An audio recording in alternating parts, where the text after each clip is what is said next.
Hi friends, லலிதாக்கா third day practice. So first day வந்து உருட்டினாங்க. ஸோ செகண்ட் டே பார்த்திங்க அப்படின்னா சைக்கிள் பேலன்ஸ் இல்லாதனால ஆக்சிலேட்டரை தொடவே பயந்துட்டு இருந்தாங்க. அதனால் இன்றைக்கி தான் கொஞ்சம் பரவாயில்லாமல் ஆக்சிலேட்டரை கொடுக்க குறைக்கன்னு ஹெட்டு நேராக வச்சு அழகாக போகிறாங்க. இல்லாட்டினா பார்த்திங்கன்னா இவங்க ஆக்சிலேட்டர் கொடுத்த அடுத்த செகண்டு வண்டி பின்னாடி நகர்ந்துட்டுருக்கோம். அந்தளவுக்கு வந்து காலில் க்ரிப் இல்லாமல் அப்படியே வண்டியை சாய விட்டுட்டு இருந்தாங்க. இப்போ அவங்க என்ன செய்கிறாங்கன்னு பார்த்திங்கன்னா ஆக்சிலேட்டர் கொடுக்கும்போது நேராகவே பாருங்கள், ஹெட்டையும் நேராகவே வச்சுருங்க.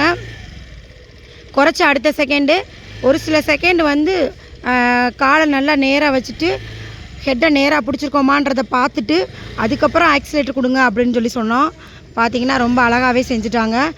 பிகினர்ஸ் ஃப்ரெண்ட்ஸ், நீங்கள் ஸ்டார்டிங்கில் வந்து திருப்புறதுக்கு வந்து நீங்கள் ஆக்சிலேட்டரை பயன்படுத்தாதீங்க, வண்டியை ஆஃப் பண்ணிக்கோங்க. அக்கா லலிதாக்கா, வண்டியை ஆஃப் பண்ணிவிடுங்க. ஆஃப் பண்ணிட்டு இப்போ ஹெட்டில் ஆக்சிலேட்டரை கை வச்சு திருப்பிக்குங்க. ஆக்சிலேட்டர் இருந்தால் மட்டும்தான் உங்களுக்கு அங்கே கை வைக்கக்கூடாதுன்னு இருக்கு. கண்ணாடியில் கை வச்சு திருப்புங்கன்னு சொல்லியிருக்கேன். ஆனால் இல்லைக்கா, இப்போ அமர்த்திட்டீங்க வண்டியை, அதனால நீங்கள் வந்து கையை வந்து ஆக்சிலேட்டரில் வச்சுக்கலான்னு சொல்ல வர்றேன், வேறு ஒன்றும் இல்லை.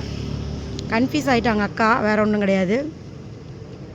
ஸோ இவங்களுக்குமே ஹைட்டு கம்மி தான், சீட்டில் வந்து ரொம்ப வந்து முன்னாடி, அது ஹைட்டு கம்மியாக இருக்கிறவங்க வந்து இன்னொரு விஷயம் என்னென்னா கொஞ்சம் முன்னாடி இழுத்து உட்காந்துக்கிட்டீங்க அப்படின்னா நல்லா பேலன்ஸ் கிடைக்கும்.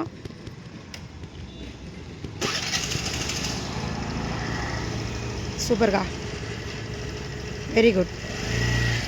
அதே மாதிரி தான், வெரி குட் சூப்பர். கொடுக்குறீங்க, குறைக்கிறீங்க, நேராக மட்டுமே பிடிச்சிருங்க. நீங்கள் கீழே 1% கூட விழுக மாட்டீங்க ஃப்ரெண்ட்ஸ். கீழே விழுகிறீங்க எதுக்கு காரணம் தெரியுமா? ஆக்சிலேட்டர் வந்து திரும்ப ஒரு நாளா அக்கா ஆக்சிலேட்டரை நேர்படுத்தி நூல் அளவு கூட ஆக்சிலேட்டரை திரும்ப விடாதீங்க. உங்களுடைய தலையும் வண்டியோட ஹெட்டும் நேருக்கு நேராக இருக்கிற பட்சத்தில் கீழே விழ மாட்டீங்க. சூப்பர்க்கா, வெரி குட். கொடுக்குறீங்க, போக விடுறீங்க, குறைக்கிறீங்க, நேர்படுத்துறீங்க. காலை வந்து வண்டி போகும்போது அடுத்த இடம் காலை மாற்றி வைக்கிறீங்க. Very good.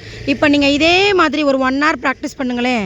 என்ன ஆகுது, உங்களுடைய கை ஆட்டோமேட்டிக்காக ஆக்சிலேட்டரோட லெவலை வந்து முதல்ல வந்து நாங்கள் திருக்கி வண்டி போகும்போது போகுதுன்னு சொல்லி சொன்னவங்க, காலை கீழே வைக்கிறதுக்கு அவ்வளோ பயந்தவங்க, இப்போ பார்த்தீங்கன்னா வண்டியை நகர விட்டு ரொம்ப அழகாகவே மேனேஜ் பண்ணுறாங்க. ஸோ ஜாஸ்தி இல்லை திருப்பிட்டாங்கனாலும் இன்னொரு மிஸ்டேக் என்ன பண்ணாங்கன்னு கேட்டிங்கன்னா, கையை வந்து இப்படி வச்சுருந்தாங்க, இப்போ கரெக்டாக வச்சுருக்காங்க. முதல்ல கொடுக்கும்போது எப்படி வச்சாங்கன்னு சொல்லி கேட்டிங்கன்னா, ஒரு நிமிஷம் இருங்கக்கா. இந்த மூட்டை என்ன செஞ்சுட்டாங்கன்னா இப்படி கூடி கொடுத்துட்டாங்க. இந்த மாதிரி கொடுக்கும்போது பார்த்தீங்க அப்படின்னா கட்டாயிருச்சா இல்லை போகுது. இந்த மாதிரி கொடுக்கும்போது பார்த்தீங்க அப்படின்னா ஃபுல்லாக திருக்கிடுவாங்க. அதனால தான் நான் என்ன சொல்கிறேன்னா, இந்த இடத்துல வச்சுக்கோங்க. வச்சுட்டு இங்கேருந்து திருப்பும்போது உங்களுக்கு வந்து கம்மியாக திருகுவீங்க. சரிங்களா?